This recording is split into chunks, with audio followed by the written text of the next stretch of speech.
Subscribe to our YouTube channel and press the bell icon to never miss an update from RAU'S. Hello and welcome to Daily News Simplified, an answer to what, why and how of newspaper analysis from the perspective of UPSC examination. Today we have taken up Delhi edition of The Hindu newspaper dated 30th of September 2020. The articles which we are going to cover today are displayed on the screen. Let's now begin the discussion. Before we go into the discussion, let us first look at few statements which you have to find out on your own whether they are true or false.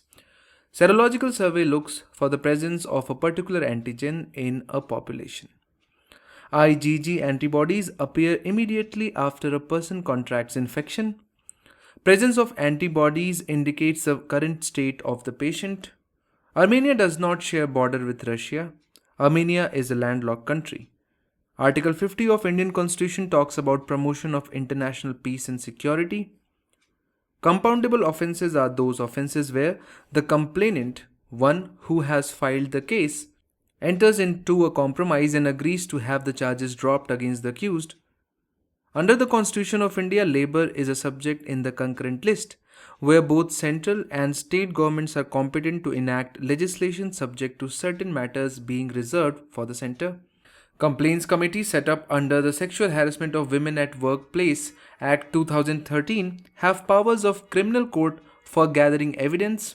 Every employer is required to constitute an internal complaints committee at each office or branch. Let us now begin the discussion. The first article which we have taken up today is Going Beyond the Me Too Movement, appears on page number 7. Now, recent allegations of sexual harassment against filmmaker Anurag Kashyap by actor Payal Ghosh have opened fresh debates on Me Too movement in India.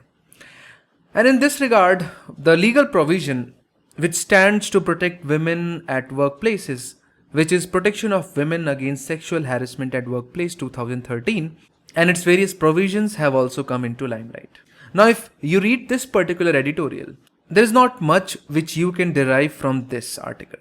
It mainly focuses on various instances of Me Too, various allegations coming against people belonging to Bollywood and YouTube community, for example, AIB, Varun Grover, Tanmay Bhatt, and various other cases. And that is not very relevant for UPSC examination. What is important, however, is how this particular legislation came into effect, what are its various provisions, and what are the challenges which this particular act faces right now, or what are the deficiencies in this particular legislation. It becomes very, very important from the perspective of GS4, that is ethics paper as well. Because let's take an instance of 2019 question, that is case study. So all of you know that in GS paper 4, there are few questions and then there are few case studies where you have to suggest what you would do or what should be done. So for example, let's take this particular case study. An apparel manufacturing company having large number of women employees was losing sales due to various factors. The company hired a reputed marketing executive who increased the volume of sales within a short span of time. However, some unconfirmed reports came up regarding his indulgence in sexual harassment at workplace. After some time, a women employee lodged a formal complaint to the management against the marketing executive about sexually harassing her. Faced with the company's indifference in not taking cognizance of her grievance, she lodged an FIR with the police. Realizing the sensitivity and the gravity of the situation, company called the women employee to negotiate. In that, she was offered hefty sum of money to withdraw the complaint and the FIR, and also give in writing that the marketing executive is not involved in the case. The question asks you to identify the ethical issues involved in this case. What options are available to the women employee? Now, sexual harassment of women at workplace is of course a moral and ethical issue, but also it is a legal matter because of the legislation which we are going to discuss. How will you know about the options available to the women employee if you are not aware about the provisions of this particular act? And hence, let's now begin the discussion in this context. First and foremost, why now why this act didn't exist since independence, because during that time not so many women were there in the workforce. More and more number of cases of sexual harassment at workplace are being reported, and this is not to blame the women themselves but to the societal factors in the context in which our workplaces are situated, dominated by men. Now, sexual harassment anywhere, at any place, and any time is bad. But since here our focus is on workplace, let us first understand what are the consequences of sexual harassment at work, and because of which it is important to stop sexual harassment at workplace. It gravely impacts the physical as well as mental health of victim, because of which women are further deterred from participating in the workforce or joining the economy. We know that already the participation of women is very low, and various international reports have stated that lower participation of women in workforce is a loss to the GDP as well. Cases of sexual harassment at workplace damages the environment of the organization. And if you look at the Constitution of India, workplace sexual harassment violates women's fundamental right to equality and right to life given in Article 21, whereas right to equality is given in 14 and 15. So workplace sexual harassment not only creates an insecure and hostile working environment for women, but also impedes their ability to deliver in today's competing world. And hence it adversely affects social and economic growth of our country or any other society. And that is why it is very, very important to take strict measures to protect women against sexual harassment. So before 1997, there did not exist any particular rule, regulation or law particularly protecting women at workplace. Of course, there were rape laws, for example section 354, which deal with assault or usage of criminal force on women with an intent to outrage her modesty, but these are sections of IPC created directly to target rape cases. But sexual harassment at workplace is very, very different.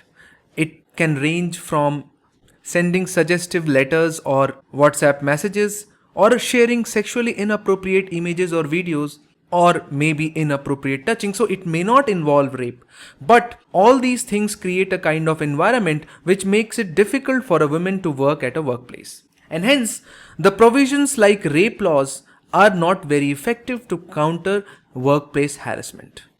Also, it involves judiciary, which is very, very time taking, and it usually takes 20 years by the time both the victim as well as the accused might have been retired as well. So that is why the provisions which existed were not quite effective in stopping sexual harassment at workplace. And the evolution of the current law started with a case in Rajasthan, with Bhavari Devi case. It is important to know because often Vishakha guidelines are used in the newspaper, which were issued in the aftermath of this particular gang rape case. So during 1990s, Rajasthan state government employee Bhavari Devi tried to prevent child marriage as a part of her own duty as a worker of Women Development Program. But the local Muslims of her village were enraged by her actions and decided to teach her a lesson. They gang raped her, for which the case was filed and all the accused were set free by the Rajasthan High Court. This led to All India movement, and which was spearheaded by a group of women known by the name of Vishakha, who later on filed a public interest litigation in the Supreme Court. And that decision of the Supreme Court became a landmark decision known by the name of Vishakha Guidelines or Vishakha Judgment or Vishakha versus State of Rajasthan 1997 Judgment or Guidelines. So the gang rape of Bhavari Devi revealed the hazards that working women were exposed to on a day-to-day basis. In Vishakha judgment, Supreme Court of India framed certain guidelines and issued directions to the Union of India to enact an appropriate law for combating workplace sexual harassment, and as a result of which this particular act which we are going to discuss came into existence. Now, most of the provisions of Vishakha guidelines have already been included in the Workplace Harassment Act, so it is not very important to go into details of Vishakha guidelines. On top of that, the Act of 2013 is an improvement over the Supreme Court judgment itself. So first and foremost, this Act defines sexual harassment at workplace, and it does so for both formal as well as informal sector. It defines both aggrieved women as well as workplace. So it does not leave anything ambiguous. It defines everything. And as per the Posh Act, an aggrieved woman in relation to a workplace is a woman of any age, whether employed or not, who alleges to have been subjected to any kind of sexual harassment act. And this definition is so wide that the aggrieved women should not be even the employee of that particular office. So even a visitor, if subjected to a particular sexual harassment, can be penalized under this particular act. So it is very wide and has the clear-cut understanding of our society that sexually harassed women are not necessarily the employee of that particular office. So this is a very good thing about this particular act. Then it creates a mechanism for redressal of complaint. It also defines the acts which can be categorized as sexual harassments. So let us understand the redressal mechanism of this particular act. First and foremost, an important feature of this particular act is a novel innovation, which is Internal Complaints Committee.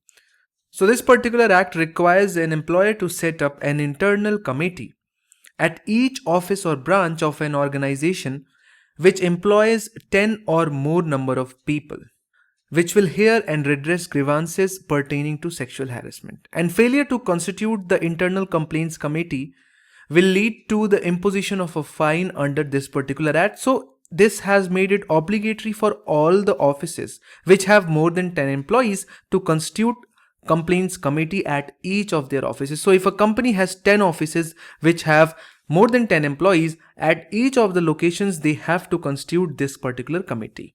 As far as the constitution of Internal Complaints Committee is concerned, it shall consist of a presiding officer who will be the women employed at senior level at the workplace from amongst the employees. So this will be an internal person who will be the presiding officer, and it has to be mandatorily a woman.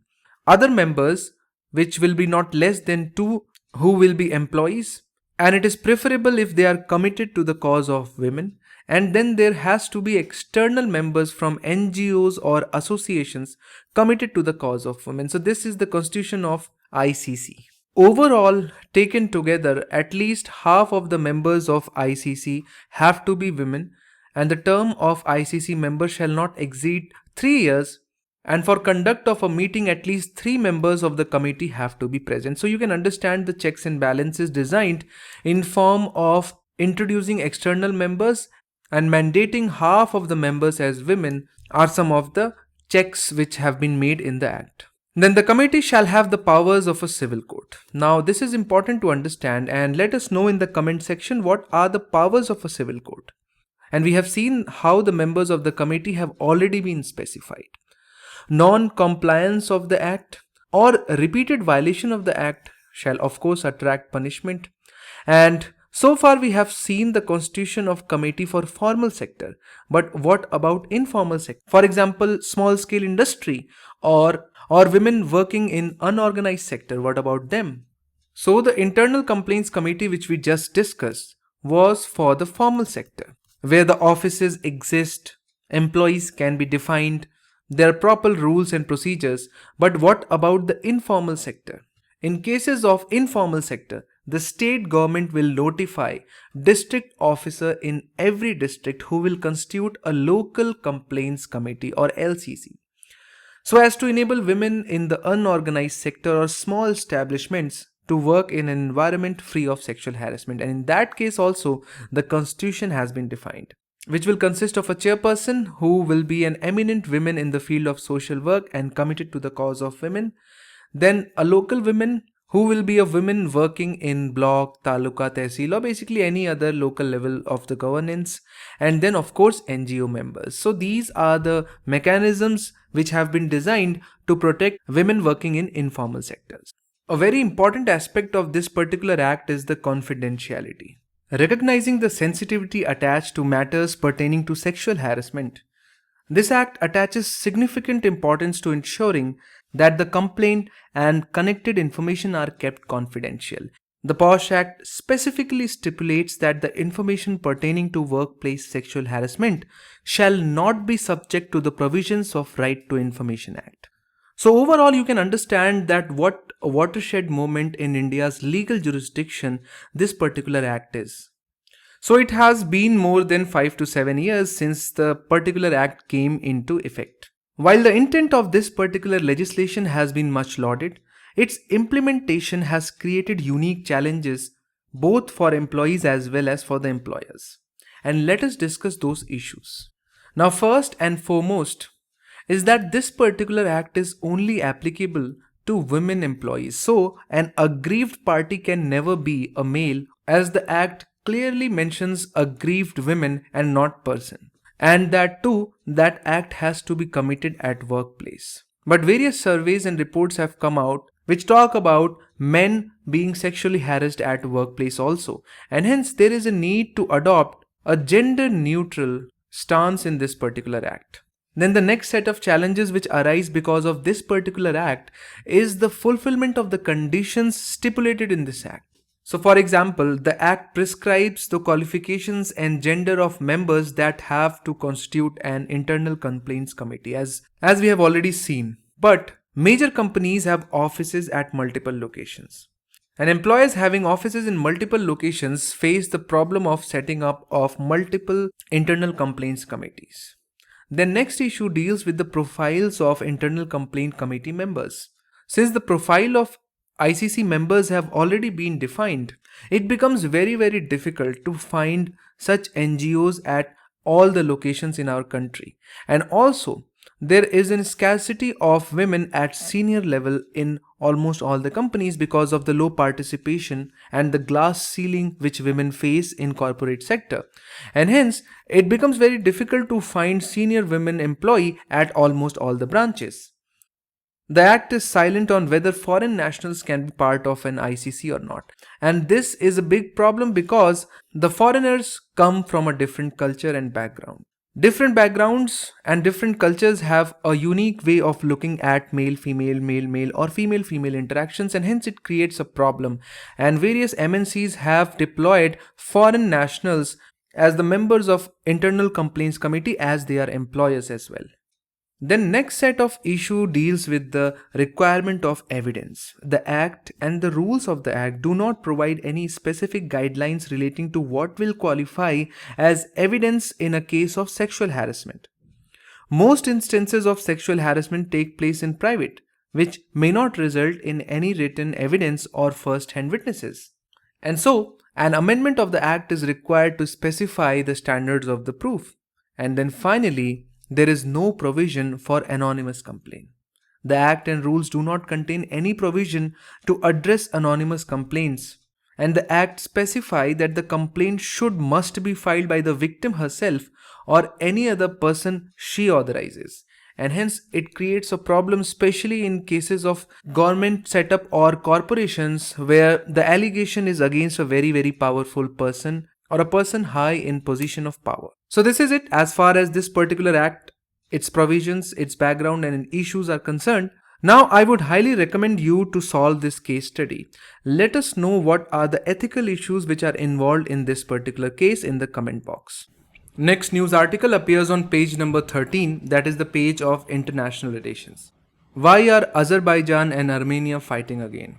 Although you may consider this particular conflict between these two nations as one not very important for UPSC examination, as these two nations are neither important as far as India's bilateral relations are concerned, neither they are very influential. But if you look at the past year question papers, the regions going through the conflict become important in terms of map locations. Also, if this particular war which has erupted in the last week in this particular region will keep on appearing in the newspaper, it is important to have a historical perspective. What are the major factors which are creating such conditions which is leading to the war? All these things become important from the perspective of UPSC examination. So we'll first understand the geography of Armenia and Azerbaijan from the perspective of prelims examination, and then we will understand the role played by history, religion and oil, that is energy, in creating the current conflict. So as you can see on the screen, the location of Caspian and Black Sea. And in between Black Sea and Caspian Sea lies the Caucasus region, where the countries like southern Russia, Georgia, Armenia and Azerbaijan lie. If we zoom in, you can clearly see Azerbaijan towards the east and Armenia towards the west, and clearly they share a border. And just like most of the borders across the world, this also have some disputes. So if we talk about the neighboring countries of Azerbaijan, and if we start anti-clockwise from Russia, we have Georgia, Armenia and Iran. And of course, towards the eastern side, it has Caspian Sea. If we talk about Armenia on the other hand, it has neighbors like Georgia, Turkey, Iran, Azerbaijan. An important aspect to remember is that Armenia doesn't share border with Russia. So here you can see on the screen the neighboring countries of Armenia and Azerbaijan have been written. Remember that Armenia is a landlocked country, whereas Azerbaijan shares a long border with the Caspian Sea. Now the reason why these two countries have appeared in the newspaper today is because of Nagorno-Karabakh region, which is located inside the territory of Azerbaijan, but it is populated by the people of Armenian ethnicity, and that is where the problem is. Geographically located inside Azerbaijan, socially belonging to Armenia. But it is not that simple. History, religion and oil have a role to play in the conflict. And to understand the context, we'll first have to understand the history of this particular region. Both countries became a part of Soviet Union after the World War I, and in 1921, they both became Soviet republics, where the Moscow, or the headquarters of USSR, gives control of this Nagorno-Karabakh region to Baku, which is the capital of Azerbaijan, and offers some level of autonomy to this region as well. Many years and decades pass, and towards the end of 1980 and 90, when the Soviet power was clearly declining, and hence separatist movements started to make their appearance in this part of the region as well. The separatism, although started before the collapse of Soviet Union, but just after the collapse of Soviet, Armenia and Azerbaijan became independent nations, and then started a war between Azerbaijan and Armenia for the control of this particular territory. They fought for 2 to 3 years, and towards the end of which they had to sign ceasefire, but before they could sign a ceasefire, Armenia wrenched the control of Nagorno-Karabakh region from Azerbaijan. After gaining control of this particular region, Armenia did not include it in the territory of its country. Rather, it handed over this particular region to local Armenian rebels, who then declared independence, but the problem was that no other country across the world came for their recognition, and still the fact is that this territory marked in yellow color geographically belongs to Azerbaijan, as it lies towards the east of international border. But the administrative control of this particular territory lies with Armenian people, and for all practical purposes, it is an independent territory. But since 20 years, flare-ups happen from time to time. And what is the reason behind it? The reasons behind them belong to religion and oil. Let us first discuss religion. Armenia is a Christian Orthodox country, where majority of population is not only Christian but Christian Orthodox. Whereas Azerbaijan is a Muslim majority country with around 95% and more than 95% people belonging to Islam. Most of them are Shia. Also, now Turks share very close relation with Azerbaijan, as they have close cultural and religious ties, whereas they share very acrimonious relationship with that of Armenia. If you have not heard about Armenian genocide, go and read about it. And Turks have been blamed for Armenian genocide, which was one of the worst cases of human rights violation of 20th century. And under the leadership of Erdogan, Turkey has not only started to assert its Islamic credential, but it is also supporting openly other Muslim countries as well, and that is what has given confidence to Azerbaijan to assert control over Nagorno-Karabakh region, which has so far been separated from it. And last but not the least is the factor of oil. Azerbaijan is an oil-rich country. For the export of oil and petroleum, it has set up pipelines to transport its products not only Turkey but also to Eastern European countries. But the problem is that these pipelines passed too closely to this conflicted region for the comfort of Azerbaijan. And by gaining control over this particular region, it wants to keep the export of energy safe from the rebels. So as far as prelims is concerned, keep in mind the map locations, but from the mains perspective, history becomes important. Next news item appears on page number 1. 60 million Indians may have been exposed to the virus, says ICMR survey. Now, ICMR has been conducting serological surveys across various territories in India. Some of them have been limited to few cities. For example, one conducted in Delhi, Mumbai, Ahmedabad, Chennai, Puducherry and Indore. Whereas ICMR has also conducted 2 nationwide surveys with a gap of around 2 to 3 months. So the first serological survey was conducted over a period of 20 days between May 11 to 4th of June, and the second one, the report which is published in the newspaper today, was conducted between 17th of August to September 22nd. And among both of them, there is a gap of around 2 to 3 months, and you can see how much coronavirus has spread all over the country. Because in first round, only 0.73% of the people surveyed were found to be positive or were found to have contained antibodies against coronavirus, whereas this number rose to around 7% in the second survey. So over a period of 2 to 3 months, the incidence of COVID-19 in our country has grown by around 10 times.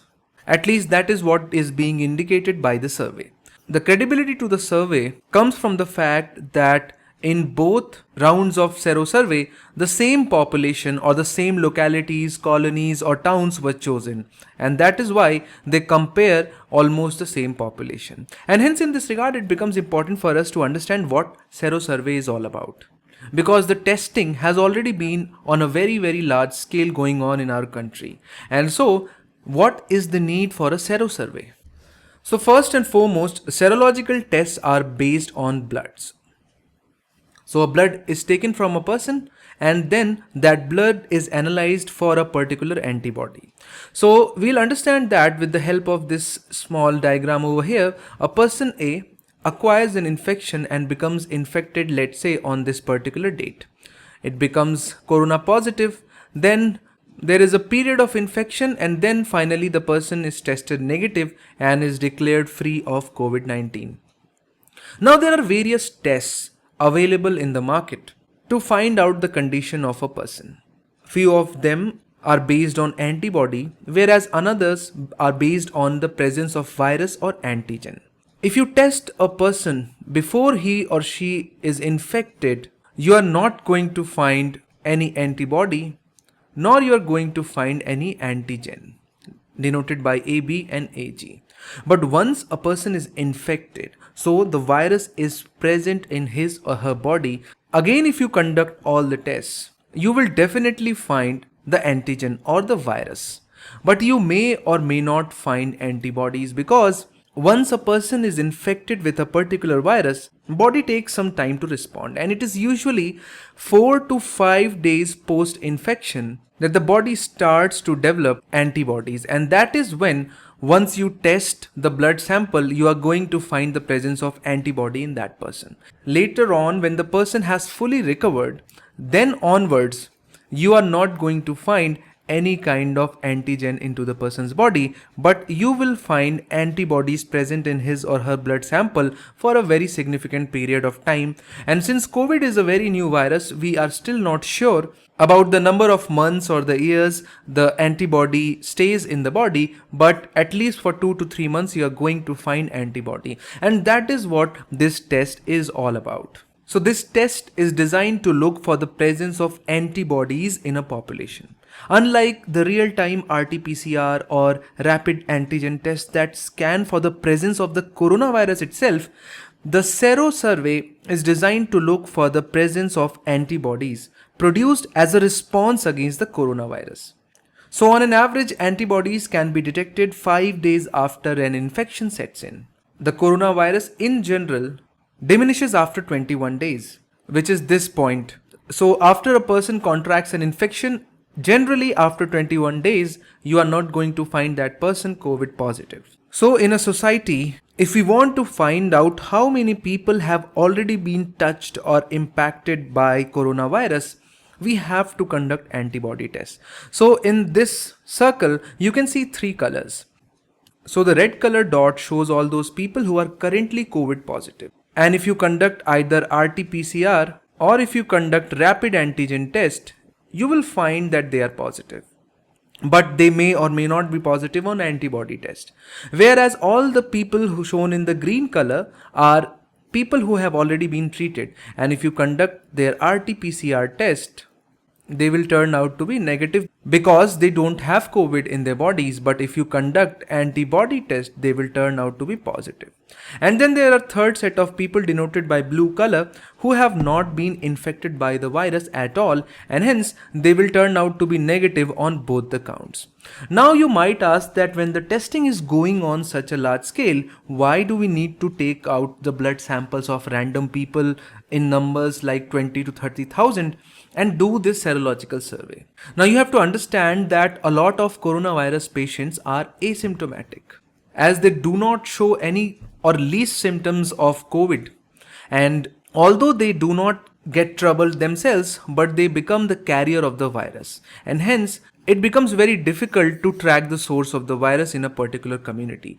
And by the time the infected cases because of these asymptomatic cases appear, a major section of population has already been infected. So a testing through RT-PCR or rapid antigen test will never be able to gauge the full scale prevalence of virus in a society, because that is mostly based on contact tracing.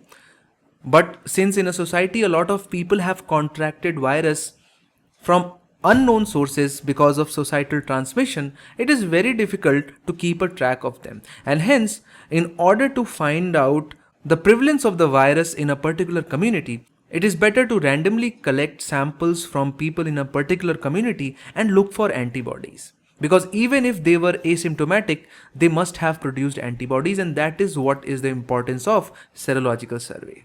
Next topic of discussion appears on page number 6, a wage code, that is a hasty composition. So as all of you know that the labor laws are considered as one of the biggest hindrances for the success of Make in India program. Hence, in order to reduce the complexity of labor laws and to reduce their compliance burden, the government had introduced 4 labor codes in the parliament last year. These 4 codes were Code on Wages, Industrial Relations Code Bill, Code on Social Security, and Occupational Health, Safety and Working Conditions Code. Out of these 4 labor codes, the Code on Wages has already been passed by the parliament. However, the government has recently reintroduced the remaining 3 labor codes with substantial modifications in comparison to bills introduced last year. In this regard, in our DNS dated 22nd of September, we had discussed in detail about the various aspects of labor reforms, such as problems and challenges related to labor laws. As you can see, multiplicity of labor laws, lack of coverage of informal workers, problem of missing middle, which is dominated by dwarf firms which are more than 10 years old but continue to employ less than 100 people, lack of flexibility to firms to hire and fire employees, informalization of workforce, reduced global competitiveness, obstacle to human capital formation, outdated nature of these laws. So all these things were discussed. Then in the same DNS we also discussed how Code on Wages 2019 will be an improvement over the erstwhile Minimum Wages Act 1948. And then we also critically analyzed the new introduced labor codes, Industrial Relation Code Bill, Code on Social Security, and Code on Occupational Safety, Health and Working Conditions. Now the editorial which has appeared in the newspaper today is a kind of critique of the Code on Wages 2019, which is yet to be notified by the government. This article highlights that the Code on Wages 2019 has neither succeeded in consolidation of laws, nor would it achieve the claims made by the government.